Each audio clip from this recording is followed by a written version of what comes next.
Olá, nesse vídeo eu vou apresentar a condução de uma análise de variância usando Python. Esse vídeo faz parte do curso Ciência e Visualização de Dados em Saúde, que é um curso que está sendo oferecido na pós-graduação da Unicamp pela primeira vez no primeiro semestre de 2020. Eu sou a professora Paula Costa, da Faculdade de Engenharia Elétrica e de Computação da Unicamp, e o curso é dado em parceria com o professor André Santanquê, do Instituto de Computação da Unicamp.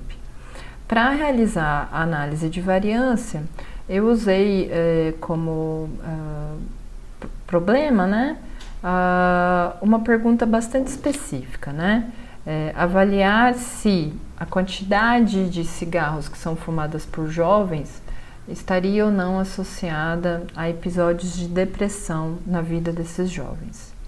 Para responder essa pergunta, na verdade, eu parti da base NESARC ou NESARC, e o acrônimo significa National Epidemiologic Study of Alcohol Related Conditions. Essa é uma base muito interessante, é um estudo nacional conduzido pelos Estados Unidos, onde as pessoas que participam acima dos 18 anos respondem uma série de questões, então o banco de dados vem com mais de uma centena de colunas, e é uma pesquisa bastante abrangente, ela não trata apenas da questão do alcoolismo, mas a pesquisa questiona também coisas relacionadas ao tabagismo, ao uso de medicamentos, traça um histórico familiar, que é bastante interessante, levanta também coisas como ansiedade, comportamento, experiências traumáticas, enfim, é uma base bastante ampla. O arquivo CSV tem mais de 240 megabytes, uma base bastante interessante. Ela não é uma base que você simplesmente entra e faz o download. Você precisa pedir autorização para uso da base. Na verdade, o que eles pedem muito é o preenchimento de um acordo de como você vai usar esses dados, para que esses dados não sejam divulgados de maneira incorreta, não sejam redistribuídos, Então, ela é uma base que tem um cuidado bastante interessante aí, tá? Esse aqui é o dicionário da base, então, quando você faz o download, você também acaba fazendo o download do codebook, que tem o nome aqui das diferentes variáveis, certo? Bom, para responder a minha pergunta, então, se episódios de depressão estão associados a uma maior quantidade de cigarros fumados por jovens adultos, na verdade eu não estou colocando maior aí, só estou perguntando se existe alguma associação entre episódios de depressão e quantidades de cigarros fumados por jovens adultos. A gente vai usar essas variáveis que eu listei aqui, tá? Então, existe, por exemplo, essa variável S3AQ3B1, que ela pergunta para o participante qual é a frequência usual que ele fuma cigarros, e se ele responder, por exemplo, de 3 a 4 dias por semana, na coluna, na célula correspondente, vai estar codificado com o número 3. Se aparecer o número 5 na célula daquela coluna, é porque o usuário respondeu de 2 a 3 dias por mês, certo? Então, se existe um número 9, significa que é desconhecido por algum motivo. Se tá como branco, é porque nunca fumou, ou se fumou muito pouco ao longo da vida, Bom, além disso, tem a informação numérica de quantos cigarros tipicamente a pessoa fuma por dia, Então, um número aí de 1 a 98, a gente pode imaginar que um pacote de cigarros, acho que tem 20 cigarros, Então, 5 maços por dia a pessoa poderia responder, Eu julgo que é difícil alguém fumar mais do que 5 maços por dia. Eu já conheci pessoas que fumam 3 a 4 maços por dia, mas nunca ninguém que fumasse 5 maços por dia, o número 99, o valor 99 aí seria desconhecido, e branco a mesma interpretação do anterior, Além disso, a gente vai usar essa variável que verifica se a pessoa continua fumando, né? Se ela fumou recentemente. Então, se ela fumou nos últimos 12 meses ou se a última vez que ela fumou foi antes de um ano atrás. Então, tem os valores 1 e 2, né? Novamente, o 9 é desconhecido aqui e nós temos a opção do blank também. E, finalmente, essa variável Major Deep Life, que verifica se a pessoa já teve algum ou mais episódios de crises de depressão na sua vida, né? No seu histórico de vida aí, tá? Então, na verdade, essa aqui seria a nossa variável explanatória, certo? Então, a gente quer ver se a partir se essa variável explica a quantidade de cigarros fumados por jovens adultos. Nessa trecho aqui do código, bom, eu já rodei o trecho de leitura da base de dados, porque é uma base bastante grande, então demora um pouquinho para ler, tá? Então aqui eu estou importando primeiramente o NumPy, o Pandas e o Stats Models. Então já fica aí a pista de que eu vou usar o Stats Models para rodar a análise de variância. Bom, aqui nesse trecho de código, o que eu faço são algumas transformações, como é esperado normalmente quando a gente aborda uma base de dados crua, né? Então, primeiramente, eu percebi que essas variáveis aqui, quando elas são carregadas pelo Pandas, elas são carregadas como objetos. Então, o que eu faço nesse trecho do código é simplesmente convertê-las para uma variável numérica, né? Os em branco aqui, ele acaba ignorando, porque eu forcei essa scores, né? E eu transformei tudo para numérico unsigned, então eles são codificados como um unsigned integer de 8 bits, certo? O int 8. Bom, aqui a primeira coisa que eu faço é criar um sub-dataset, que eu chamei de sub1 aqui, né? Onde eu seleciono, na verdade, aqueles registros só daquelas pessoas que são acima de 18 anos. Em tese isso não seria necessário, mas eu encontrei alguns registros um pouco estranhos, 17 anos, 16 anos. Então eu selecionei acima de 18 anos e menor que 25 anos. Então são jovens adultos mesmo, né? E que fumaram quando? Fumaram no último ano, né? Ou seja, são indivíduos que se mantêm fumantes, certo? Descartei o restante.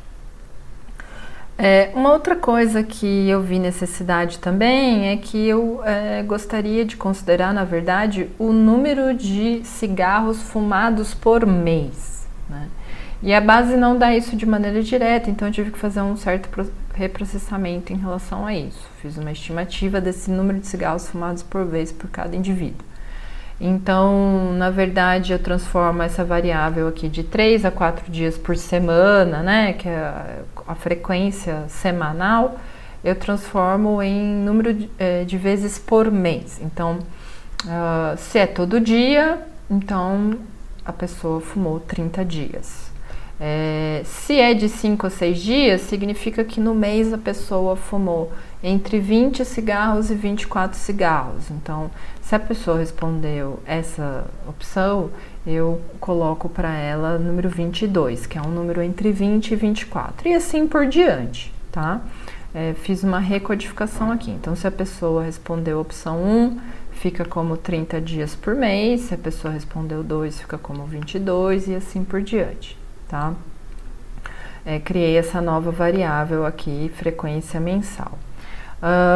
Além disso, agora eu vou calcular quantos cigarros ela fumou por mês. Então, eu multiplico essa frequência mensal pelo número que ela informou que fuma por dia, vindo aqui dessa variável S3 aqui, 3C1, ok?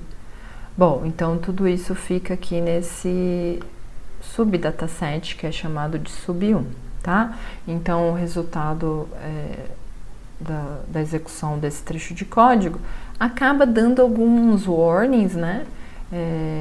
É um warning que pode ser ignorado no contexto aqui dessa análise, mas para quem quer saber um pouco mais de pandas, ele fala de uma questão bastante específica que é relacionada ao estar substituindo aqui valores. Isso aqui foi uma coisa que eu esqueci de mencionar, né?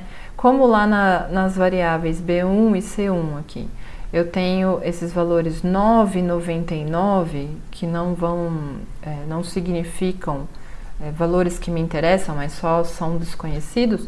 Eu faço um replace desses valores por NA, not available, tá? Quando eu faço isso, eu estou fazendo isso de uma maneira direta na tabela, né? Eu estou falando, vá lá na coluna, procure o número 9, substitua por NA, vá na coluna S3AQ3C1, procure o 99, substitua por NA direto, né? O Pandas dá uma reclamada, porque na verdade você está fazendo isso numa view e não numa cópia.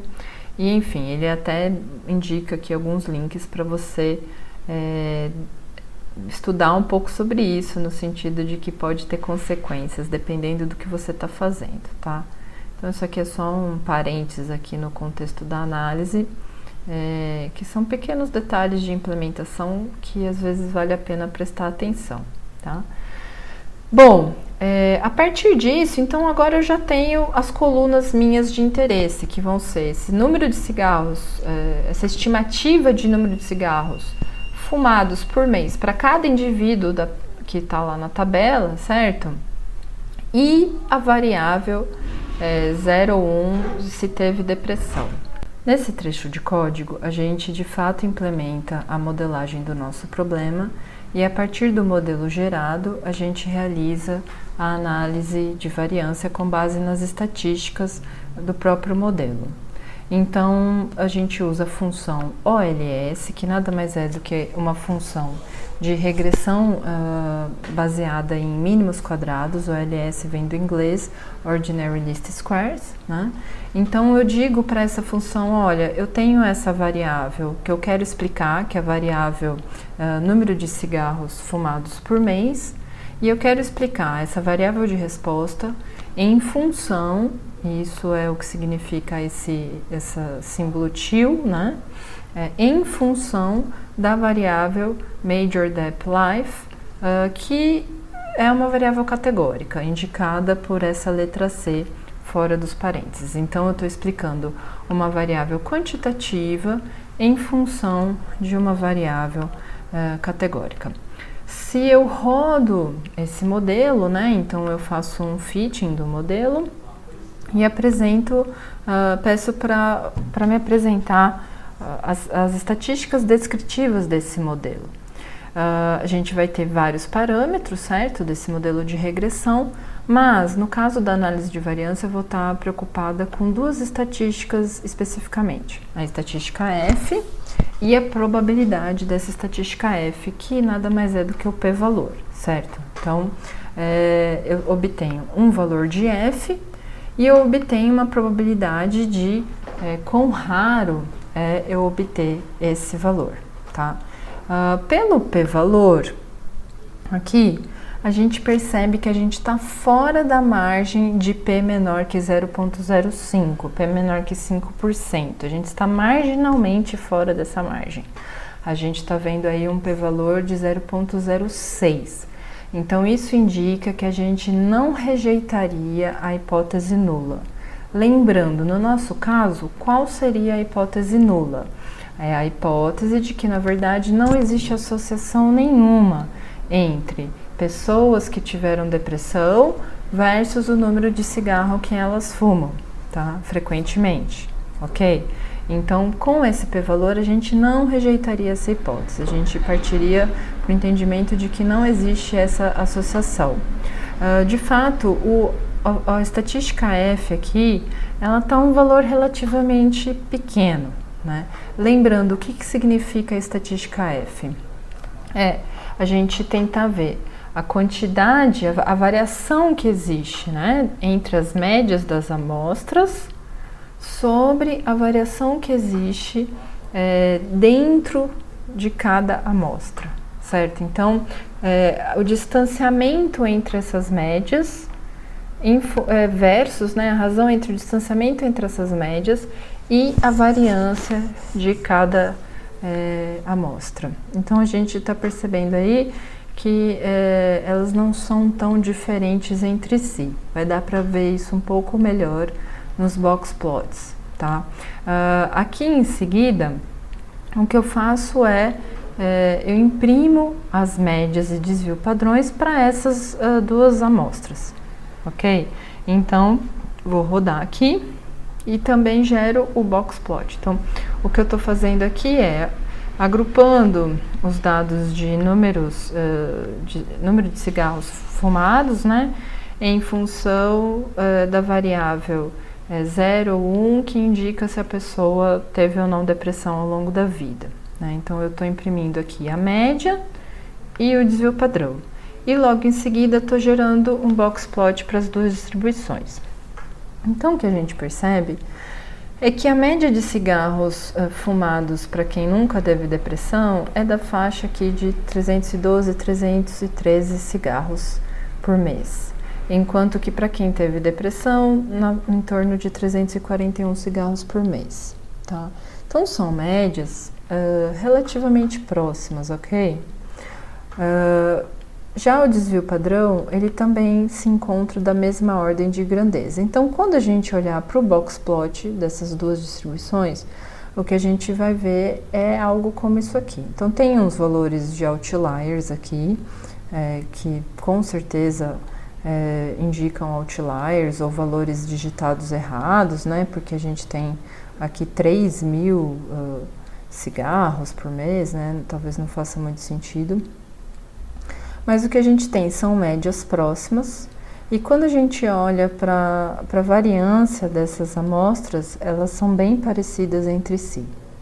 Então, de fato, só de olhar para o box plot, a gente diria que, olha, parece que não existe uma diferença estatisticamente discernível entre essas duas amostragens. Agora, em seguida, o que eu quero fazer é uma análise um pouco diferente. Então, até agora eu tentei responder a pergunta se haveria alguma diferença no número de cigarros fumados por mês em função da pessoa ter tido ou não depressão no passado, né? Agora eu vou considerar uma outra variável, que é uma variável disponível no dataset, que é a variável relacionada à etnia, né? Então, no caso, nessa coluna, eu posso ter valores de 1 a 5, onde, por exemplo, o valor número 1 indicaria que a pessoa se autodenominou branca, e 5, por exemplo, que a pessoa tem uma etnia latina ou hispânica, tá? E a pergunta que eu vou fazer agora é: será que existe alguma associação entre o número de cigarros fumados por mês entre jovens e a sua etnia, né? Então, eu vou fazer um processo muito semelhante ao que eu acabei de fazer para o caso da depressão, né? Mas agora para essa coluna de etnia. Então, novamente, eu uso a função OLS e eu quero explicar o número de cigarros fumados por mês em função da variável explanatória categórica de etnia, tá? Vou rodar o modelo e ele imprime aqui para mim as estatísticas descritivas desse modelo que foi gerado, tá? Em seguida eu imprimo as médias desses grupos para a gente fazer uma análise, o desvio padrão, e também vou gerar o box plot para a gente dar uma olhada neles, tá? Então, olhando primeiro para as estatísticas de resultado do modelo de regressão, olhando especificamente para a estatística F, a gente percebe agora que essa é uma estatística F de um valor bem maior, valor 24,4. Então, agora significa que o distanciamento entre as médias, ele é várias vezes maior do que essa variação dentro dos grupos, né? Então, a gente vai ver isso melhor lá no box plot. Tá? E quando a gente olha para o p-valor, ou seja, a gente está perguntando quão raro é eu encontrar isso, supondo que eu fizesse várias amostragens na população, né? Ele está indicando aqui que isso é raríssimo, se a gente for considerar a hipótese nula de que não existe qualquer diferença entre esses grupos, né? Um p-valor que é de 1,18 elevado a 10 vezes 10 a menos 19. Né? Então é muito maior do que o valor que a gente costuma utilizar como valor de referência, que é um p menor que 0,01 ou p menor que 0,05. Tá? Então, nesse caso, a gente rejeita a hipótese nula. A gente rejeita a hipótese de que não existe associação entre etnias e quantidade de cigarros fumados por mês, certo? Porém, a gente sabe então que a etnia, ela é um fator que ajuda a estabelecer a quantidade de cigarros fumados por mês, mas a gente não sabe dizer se entre as diferentes etnias, todas elas entre si são diferentes. A gente sabe que ali existe uma diferença estatisticamente discernível, mas a gente não sabe dizer se todas as categorias entre si elas são estatisticamente discerníveis. Então, mais para frente a gente vai precisar fazer uma análise pós-hoc, uma análise pós-fato, né, para verificar o que está acontecendo entre esses grupos. Por hora, a gente pode dar uma olhada nas médias e desvio padrões dessas diferentes categorias. Então, lembrando aqui que para cada número significa uma etnia, né? E olhando para a média de cigarros fumados mensalmente, a gente percebe que, por exemplo, os hispânicos têm uma média de 219 cigarros fumados por mês, enquanto que aqueles indicados como brancos, eles têm uma média superior. Se a gente olhar aqui para essas médias, talvez a gente seja capaz de chutar quais que são de fato estatisticamente discerníveis entre si, quais grupos e quais que não. Por exemplo, entre o grupo 1 e o grupo 5, a gente percebe que as médias deles estão bem distantes entre si. Mas se a gente analisar o grupo 1 e o grupo 3, eles já estão mais próximos. Então, talvez haja uma diferença estatisticamente discernível entre o grupo 1 e o grupo 5, mas talvez não entre o 1 e o 3. Isso aqui é um olhar intuitivo, olhando para as médias. Se a gente olhar para os desvios padrões, o que a gente percebe é que tem pelo menos 3 grupos aqui que estão com desvio padrões da mesma ordem de grandeza e que os últimos 2 têm menor variabilidade. São grupos mais centrados, né? E o box plot é uma visualização que eu gosto muitíssimo para essa questão da intuição, né? Porque ele ajuda a gente a fazer chutes, ou pelo menos tentar ter um bom senso sobre os resultados, certo? Então, olhando para esse box plot, a gente percebe de fato que a gente percebe maior diferença de médias, né, entre a categoria 1 e a categoria 5, e que esses box plots eles estão bem deslocados entre si, né? Já, por exemplo, entre a categoria 2 e 4, eles são muito parecidos, eles são bem centrados e têm médias próximas, né? Então, a gente pode ter aí uma intuição de quais grupos vão apresentar uma estatística, uma diferença estatística significante versus aqueles que talvez não apresentem, tá? Então, como eu disse, essa é uma análise pós-hoc, é uma análise feita no segundo momento, onde a gente vai tentar verificar, então, como que esses grupos entre si estão se relacionando. Existem diferentes testes que podem ser feitos para isso. Em particular aqui eu vou rodar o teste de Tukey, que é um teste que vem também na biblioteca Stats Models, em particular dentro desse conjunto de funções que são dedicadas a comparações múltiplas entre diferentes amostras. O teste de Tuck é um deles, certo? E eu gosto dele porque a maneira como ele apresenta o resultado, ela é bastante rápida na resposta e nas conclusões que a gente pode tirar. Então, ele apresenta aqui grupo 1, grupo 2, grupo 1, grupo 3, todas as combinações possíveis, certo? E ele de cara já te diz se você pode ou não rejeitar a hipótese nula de que essas variáveis elas são associadas ou não, tá? Então, em resumo, olhando aqui para essa tabela, a gente vai ver que o grupo 1, ele é estatisticamente discernível do grupo 2, e, portanto, a gente pode sim rejeitar a hipótese nula, mas ele não é estatisticamente discernível do grupo 3. Ele é estatisticamente discernível das categorias 4 e 5, mas 2 e 3, por exemplo, não são estatisticamente discerníveis entre si.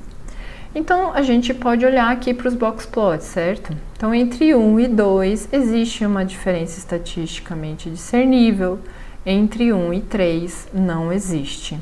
Entre 1 e 4 existe, entre 1 e 5 existe, né?